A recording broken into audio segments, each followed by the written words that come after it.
یہ ہمارا مدرسہ ہے، مدرسہ بیت العلوم، پی رہے ہیں جام عرفان اہل ایمان جھوم جھوم، راز ہائے کن پکا کی یہ عجب سوغات ہے، سوپر نبی کے ابر علم کی۔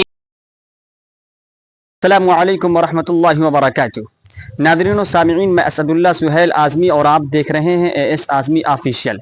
اس وقت ہم اتر پردیش کے معروف و مشہور ضلع اعظم گڑھ کے مشہور قصبہ سرائے میر میں موجود ہیں، اور ہمارے پیچھے آپ دیکھ رہے ہیں مدرسہ اسلامیہ عربیہ بیت العلوم سرائے میر اعظم گڑھ ہے، جو یہاں کہا جاتا ہے اس مدرسے کی بنیاد 3 ربیع الاول 1349 ہجری مطابق 28 جولائی سن 1930 عیسوی بروز دوشنبہ کو حضرت مولانا شاہ عبد الغنی صاحب پھول پوری علیہ الرحمہ نے رکھی تھی۔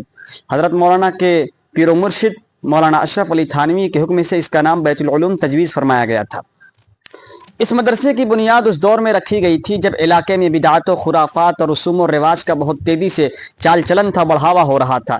اسی طریقے سے شیعیت کا بھی بہت تیزی سے بول بالا تھا اور دیگر خرافات اس علاقے میں تھی۔ مولانا چونکہ اصلاح پہ مدرس تھے، وہاں سے علیحدگی اختیار کی اور باقاعدہ یہاں ایک مدرسے کی بنیاد ڈالی۔ تو اس وقت ہم موجود ہیں، یہ وہ جگہ دیکھ رہے ہیں، یہاں سے اس مدرسے کا آغاز ہوتا ہے۔ اس مدرسے کی شروعات اور اوپننگ ہوتی ہے، کہہ لیجیے کہ ایک پودا لگایا جاتا ہے جو بعد میں ایک ثمر آور درخت بنتا ہے اور تناور درخت بنتا ہے، جس کی چھاپ ملک اور بیرون ملک میں پہنچتی ہے۔ آپ دیکھ سکتے ہیں یہ وہ درسگاہ ہے، وہ جگہ ہے جو باقیات کے طور پر رکھی گئی ہے، ایک سمجھ لیجیے ایک پرانی ورثہ ہے، آپ اس کو دیکھ سکتے ہیں۔ آئیے تھوڑا سا اندر بھی ہم چلیں گے۔ یہ بعد میں اس میں کینٹین وغیرہ بھی کھولی گئی تھی، ممکن ہے کہ اس دور کی درسگاہ کس انداز سے رہی ہو، یہ تو ہمیں معلوم نہیں، لیکن اس کے کچھ نہ کچھ اصل شکل آپ کے سامنے موجود ہے۔ ہم بیت العلوم کو 4 دور میں تقسیم کر سکتے ہیں۔ پہلا دور قیام مدرسہ سے لے کر بانی مدرسہ کے پاکستان ہجرت کرنے تک ہے۔ یہ وہ دور ہے جس میں مدرسے کا تعارف علاقے میں اور مدرسے کے مقاصد حسنہ سے لوگوں کو آشنا کرایا گیا۔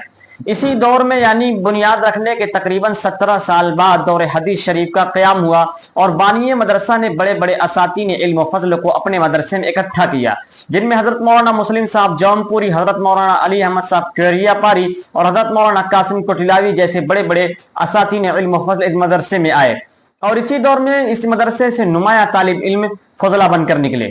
دوسرا دور جو شروع ہوتا ہے وہ حاجی نذیر احمد صاحب بخراوی علیہ الرحمہ کا دور ہے۔ یہ سن 1961 سے شروع ہوتا ہے، سن 1989 تک جاری رہتا ہے۔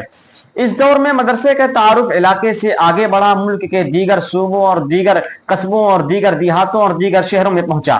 اس میں مدرسے کی سپالہ پوش عمارتوں کو ختم کر کے پختہ عمارتیں تعمیر کی گئی۔ حاجی صاحب کی دست فیاضی اور ہمہ جہت کوششوں سے مدرسہ نے 4 جانب ترقی کی۔ تیسرا دور جو شروع ہوتا ہے حضرت مولانا مفتی عبداللہ صاحب پھول پوری اور حضرت مولانا شاہ ابرار الحق صاحب کی نظامت کا۔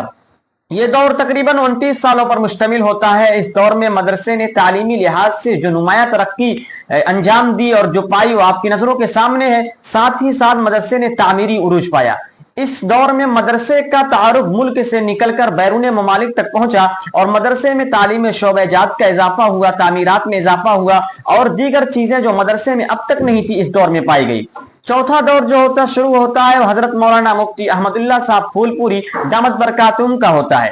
یہ حضرت جانشین محسن الامت ہے۔ انہوں نے مدرسے کی تعمیر میں تعلیم میں اپنی ہمہ جہت کوششوں کو صرف کیا ہے اور انتک پیہم اور جد و جہد کی ہے مدرسے کو آگے بڑھانے میں، اور اپنے والد محترم کے خواب کو شرمندہ تعبیر کرنے میں ہمہ جہت لگے ہوئے۔ الحمدللہ مدرسے نے تعلیمی لحاظ سے بھی ترقی کی اور تعمیری لحاظ سے بھی ترقی کی۔ ان کے دوران نظامت میں سب سے بڑی خوبی یہ ہے کہ یہاں پر ڈگری کالج کی بنیاد رکھی گئی، مدرسین کے لیے دارالمدرسین کا افتتاح کرایا گیا اور جس کی 2 منزلہ عمارت ہو چکی ہے۔ اس کے ساتھ ساتھ صفت الصالحات کا قیام ہوا، حفظ پلک جونیئر کی قیام ہوا اور اس کی مانیتا سرکار سے لی گئی۔ اسی طریقے سے بیت العلوم انٹر کالج کا قیام بہت جلد ہونے والا ہے۔ یہ قدیم مسجد جو مسجد نذیر کے نام سے موسوم ہے اس کو دکھائیں گے اور اس کے بارے میں آپ کو کچھ تاریخ بتائیں گے۔ تو کیمرہ مین آئیے چلتے ہیں۔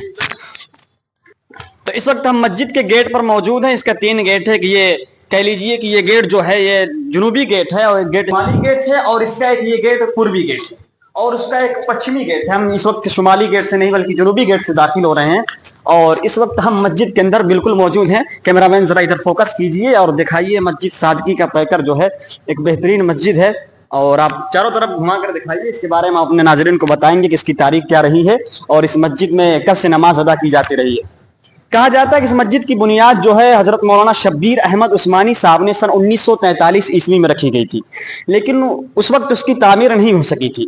پھر دوبارہ اس کی بنیاد رکھی گئی, اس کے بعد بھی اس کی تعمیر نہیں. نذیر احمد صاحب بخراوی جو سن 1961 عیسوی سے لے کر سن 1989 تک اس مدرسے کے ناظم اعلیٰ رہے ہیں اور ملیشیا میں بہترین کاروباروں کرتے تھے. انہوں نے اپنی جیب خاص سے اس مسجد کو بنایا ہے, اسی وجہ سے اس کا نام مسجد نذیر رکھا گیا ہے. اس وقت ہم مدرسے کے مرکزی گیٹ اور مرکزی دروازے باب اشرف کے سامنے موجود ہیں. آپ دیکھ سکتے ہیں اوپر حضرت مولانا اشرف علی تھانوی علیہ الرحمہ کے نام سے یہ گیٹ موسوم ہے اور ہمارے دائیں ہاتھ کی جانب آپ دیکھ سکتے ہیں وہاں پر چند قدم کے فاصلے پر مدرسے کی پرامری کے نام سے ہے اور ادھر یہ دارالحدیث ہے جس میں شعبہ عربی وغیرہ کی پڑھائی ہوتی ہے.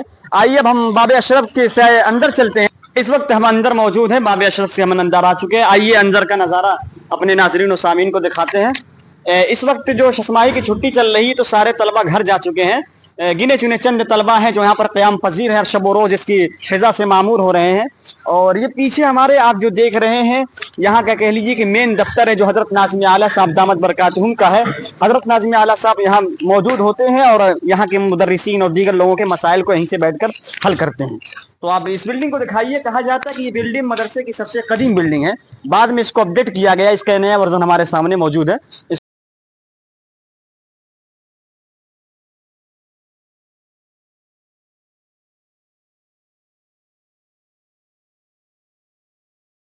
اب اس وقت ہم مدرسے کی سب سے خوبصورت عمارت کہہ لیجیے جو رواقِ پھول پوری کے نام سے موسوم ہے یہاں پر موجود ہے. آپ دیکھ سکتے ہیں یہ 3 منزلہ عمارت ہے جو سادگی کی اعلیٰ مثال ہے.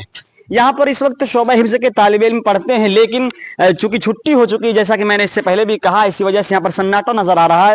اس عمارت کی خوبصورتی کو دیکھیے. مدرسہ جہاں دینی اور علمی چیزوں میں ترقی کر رہا ہے یعنی شریعت اسلامی سے ریلیٹڈ اپنے بچوں کو معلومات فراہم کر رہا ہے, وہیں یہ عصری علوم سے بھی کافی دلچسپی اور لگاؤ رکھتا ہے. یہی وجہ ہے کہ اس مدرسے نے اب اس کو انٹر کالج میں کنورٹ کرنے کا فیصلہ کیا ہے اور بہت جلد یہ عمارت بیت العلوم انٹر کالج کے نام سے ہم اور آپ دیکھیں گے. اس کا پلے گراؤنڈ ناظرین کو ذرا دکھائیے کس قدر وسیع و عریض یہ پلے گراؤنڈ ہے جو ہماری اور آپ کی نظروں کے سامنے ہے. اور اس عمارت کی بنیاد مفتی عبداللہ صاحب علیہ الرحمہ نے رکھی تھی 2015 میں. الحمدللہ اب یہ عمارت کافی بہترین شکل میں آپ کی نظروں کے سامنے ہے. اب اس وقت ہم موجود ہیں مدرسے کی جو سب سے خوبصورت عمارت کہی جاتی ہے اور سب سے زیادہ جو منزلے پر مشتمل ہے, 5 منزلہ عمارت ہے جسے آپ اور دارالحدیث کے نام سے جانتے ہیں. اس کی تصویر آپ سوشل میڈیا پر بہت دیکھتے ہوں گے. مدرسے کی سب سے بڑی اور سب سے لہیم اور جسیم عمارت جسے ہم کہہ سکتے ہیں جسامت کے اعتبار سے. یہ سپالہ پوش عمارت جو آپ کو نظر آئی ہے اس کے آپ سپالہ پوش عمارت دیکھ رہے ہیں, یہ جو ہمیں اپنی زبان میں مڑئی کا نام دیتے ہیں. یہاں پر مجلس ہوتی ہے, حضرت ناظم اعلیٰ صاحب دامت برکاتہم کی دوشنبہ کے روز یہاں بیٹھتے ہیں اور اسلام متعلقین اور محبین کو وعظ و نصیحت کرتے ہیں اور زندگی گزارنے کی جو معمولات ہیں شریعت اسلامیہ کی روشنی میں ان تک وہ ڈیلیور کرتے ہیں. تو یہ وہ جگہ ہے, آپ غور سے دیکھ لیجئے, کافی چھوٹی لیکن کافی خوبصورت ہے. اب اس کے بعد ہم دارالحدیث کے اندر چلیں گے اور دارالحدیث کا مکمل وزٹ آپ کو کرائیں گے اور اس کے بارے میں مکمل معلومات فراہم کریں گے. مدرسے کی سب سے دلکش, دلربا, دیدہ زیب, جاذب نظر عمارت ہے. ادھر آپ پرائمری کی بسیں دیکھ رہے ہیں جو کھڑی ہیں.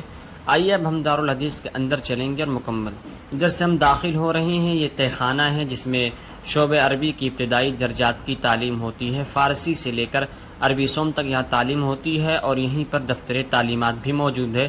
اسی طریقے سے دفتر امتحان بھی اسی کے اندر موجود ہے.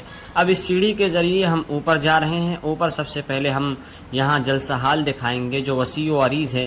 یہاں پر سالانہ جلسہ ہوا کرتا ہے. اسی طریقے سے بچوں کی انجمن جو انجمن سیانت اللسان کے نام سے آپ جانتے ہیں, جو مرکزی انجمن ہے مدرسے کی, اور طلباء عزیز سیکھتے ہیں, تحریری اور تقریری صلاحیتوں کو اجاگر کرتے ہیں, اس کا پروگرام بھی زیادہ تر یہیں ہوتا ہے.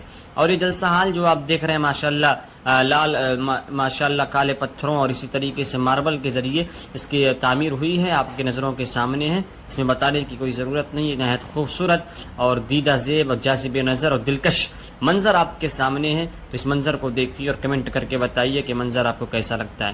اس وقت ہم اوپر آ چکے ہیں اس جلسہ حال کے اوپر، اور آپ دیکھ رہے ہیں یہاں پر شعبہ عربی کی نہائی درسگاہیں، عربی چہارم سے لے کر دور حدیث شریف، تخصص فی الفتح، تخصص فی الفقہ کی جو اسلامیہ ہے، تخصص فی الادب ہے، اسی طریقے سے اس کے اوپر جب آپ جائیں گے تو تخصص فی الحدیث وغیرہ کی درسگاہیں یہاں پر موجود ہیں۔ یہ سارا منظر آپ یہ سامنے جو بڑی سی درسگاہ آپ کو نظر آ رہی ہے دور حدیث شریف ہے، جو مدرسے کی بہترین درسگاہ ہے۔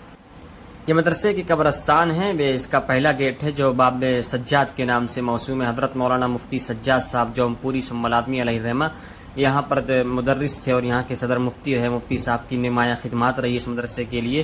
اس میں مفتی سجاد صاحب کی قبر ہے، اسی کے ساتھ ساتھ مولانا عبدالقیوم صاحب بخرامی جو بابا کے نام سے مشہور تھے اور مدرسہ بیت العلوم کے بہترین مدرس تھے، اللہ تعالیٰ ان کو جنت نصیب فرمائے۔ اب یہ سامنے آپ دیکھ رہے ہیں یہ مدرسے کی عمارت جو ہے، یہ شعبہ پرائمری کی تعلیم اس وقت ہو رہی ہے اس میں، اور ظاہر سی بات ہے کہ نونہالان قوم کے لیے ایک ایسی درسگاہ ہونی چاہیے جس میں وہ دین و ایمان کی صحیح باتوں، عقائد کی درستگی کے ساتھ ساتھ عصری علوم سے بھی واقف ہوں۔ اس وقت چونکہ چھٹی ہو چکی ہے، یہاں پر ایک ٹائم ہی پڑھائی جاتی ہے، 2 بجے بچوں کی چھٹی ہو جاتی ہے، اس لیے ساری بلڈنگ آپ کو خالی نظر آ رہی ہے۔ البتہ حفظ پلس جونیئر کے کچھ طلبہ ہیں جو 6 7 8 کی تعلیم حاصل کرتے ہیں، حفظ کے ساتھ ساتھ دینی اور عصری علوم سے واقف ہوتے ہوئے نظر آ رہے ہیں۔ یہ کچھ بسیں یہاں کھڑی ہوئی ہیں، کافی سناٹا ہے لیکن کافی دلکش عمارت ہے، آپ کو نظر آ رہی ہے۔ خوبصورتی اس کی دیکھیے کس قدر یہاں پر پیڑ وغیرہ لگے ہوئے ہیں، آپ اس کی خوبصورتی کو ضرور دیکھے ہوں گے، جو لوگ آئے ہوں گے اس کو جانتے بھی ہوں گے، اور جو لوگ نہیں ہیں ان کو دیکھ لیجیے۔ یہ دفتر پرائمری ہے جو آفس ہے پرائمری کا، یہاں سے آپ اپنی پریشانیوں کو بتا سکتے ہیں جو دقت اور پریشانی ہوگی۔ اب اس وقت ہم آ چکے ہیں، آپ کی نظر جو آ رہا ہے یہ مدرسے کا مطبخ ہے۔ اس مطبخ میں تقریباً 1000 سے زائد لوگوں کا یومیہ کھانا بنتا ہے، لیکن اس وقت چونکہ چھٹی اسی وجہ سے چیز نظر نہیں آ رہی ہے۔ اور مدرسہ ماشاءاللہ جہاں بہترین کھانا دیتا ہے وہی صبح کا ناشتہ چنے کی شکل میں دیتا ہے، اور آپ کو معلوم ہے کہ چنا کس قدر طاقتور خوراک ہے، جو گھوڑے کی خوراک ہے، تو یہ اس کا مطبخ ہے جو آپ کو نظر آ رہا ہے۔ یہ خوبصورت مطبخ آپ کی نگاہوں کے سامنے، یہیں سے کھانا پکایا جاتا ہے، پھر دوسری جگہ لے آ کر بچوں کو تقسیم کیا جاتا ہے۔